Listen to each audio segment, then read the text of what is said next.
remercie la sénatrice, mais je crois qu'elle a dû s'effacer. Je remercie monsieur le vice-président du conseil régional, les conseillers départementaux et les maires, et ainsi que mon conseil municipal et vous tous, chers amis. Alors après ce long répit de 2 années, pour avoir partagé avec certains d'entre vous, je craignais qu'à un moment donné, compte tenu de l'isolement, compte tenu de repli sur soi, compte tenu du télétravail, que nous soyons restés casaniers, chacun chez soi. Et je vois bien que l'homme, il a besoin de respirer, il a besoin d'occuper l'espace, il a besoin de ce contact physique. Et je suis heureux depuis janvier 2022, nous ayons pu reprendre le chemin des festivités et de la convivialité.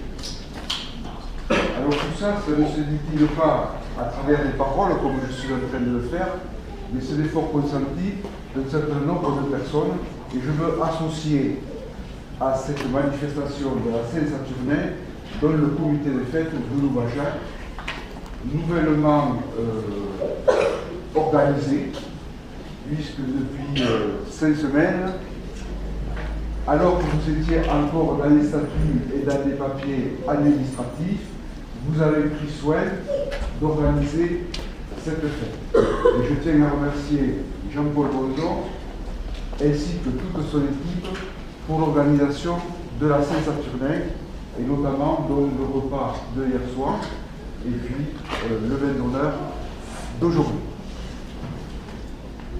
Alors c'est vrai que les fêtes locales, c'est aussi un contact entre les élus que nous sommes et puis la population, vous, les administrés. Et c'est aussi pour nous un exercice en tant qu'élus où effectivement il y a un échange et vous attendez de la part de votre élu, quelle que soit la collectivité, quelle que soit sa responsabilité, des projets. Le rôle de l'élu, effectivement, c'est aussi de rétribuer l'impôt que vous payez chaque année, par anticipation, à travers des équipements, à travers des services. Et cette année, croyez-moi, l'exercice, il est difficile, compte tenu du contexte dans lequel nous vivons depuis 2 ans, à travers le Covid, l'après-Covid, si j'ose dire, la sécheresse qui est venue s'imposer cette année bien comme il faut, et ensuite le contexte géopolitique avec l'Ukraine et la Russie.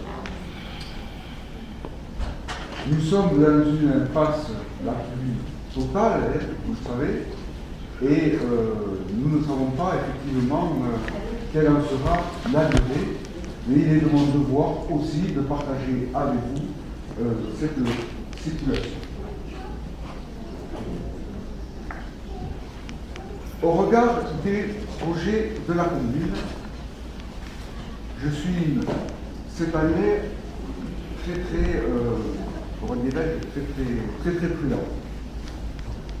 Qui aurait pu imaginer, il y a 2 ans, que le prix de l'énergie, le prix du gaz, le prix de l'électricité allait doubler, qui aurait pu imaginer également que le produit alimentaire allait prendre une augmentation entre 10 et 1%, et qui aurait pu imaginer que le coût de la construction aujourd'hui serait l'équivalent du taux de la TVA.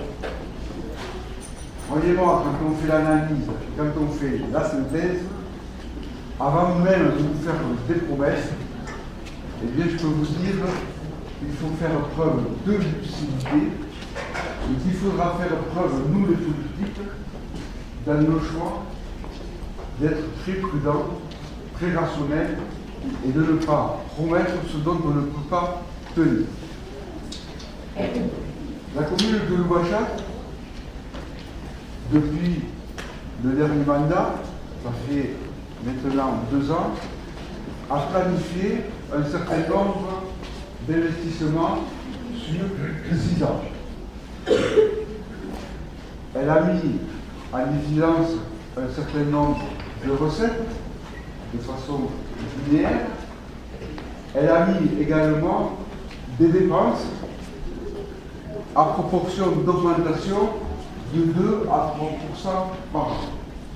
Vous imaginez que la planification que nous nous sommes exigée il y a 2 ans et dont on souhaite mener à la fin de ce mandat, et compte tenu des augmentations drastiques, il nous sera certainement très difficile d'abonder ce dont nous vous avions promis lors de la campagne électorale. Je ne tiens pas ici à décrire un tableau noir, à faire preuve de morosité, mais je tenais avec vous partager ce sentiment où effectivement nous sommes à l'orée d'un marasme, où effectivement il est difficile et il sera difficile peut-être de tenir ce dont nous nous étions exigés. Je sais que par nature, l'homme, il rebondit. On l'a bien vu avec le Covid, avec le poids qu'il en coûte, et que quand même, chaque fois, on essaye de faire surface. Je déclinerai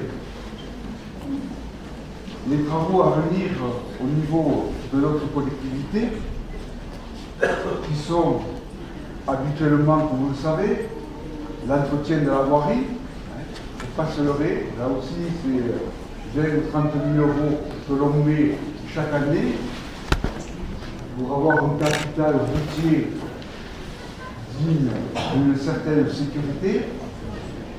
Mais aussi, nous nous sommes engagés, et j'espère pouvoir le tenir, à réhabiliter le bâtiment. Je vais en recopier en enlevant tout ce que j'ai pas dit, et je vous Et passe. également, donc, pouvoir installer un jeu pour les jeunes enfants au terrain multisport. C'est mieux. Je me suis également engagé avec mon conseil municipal et avec vous-même à ce qu'effectivement on puisse sécuriser la route départementale 940 et notamment l'accessibilité au bus. Vous êtes parents d'élèves, vous venez me voir à la mairie et c'est recevable et vous me dites qu'effectivement cette route pose une certaine dangerosité vis-à-vis donc de l'accès du bus quand il prend les élèves ou quand il est d'école. Pour 2023, ce sera difficile d'engager ces travaux dont je viens de vous citer, mais nous devrons mener l'étude pour savoir exactement combien cela coûtera. Je ne veux pas monopoliser la parole, c'est la fête de la Saint-Saturnin. Nous sommes là aussi pour partager le verre de l'amitié, et puis je vais céder la parole à des élus qui veulent bien la prendre.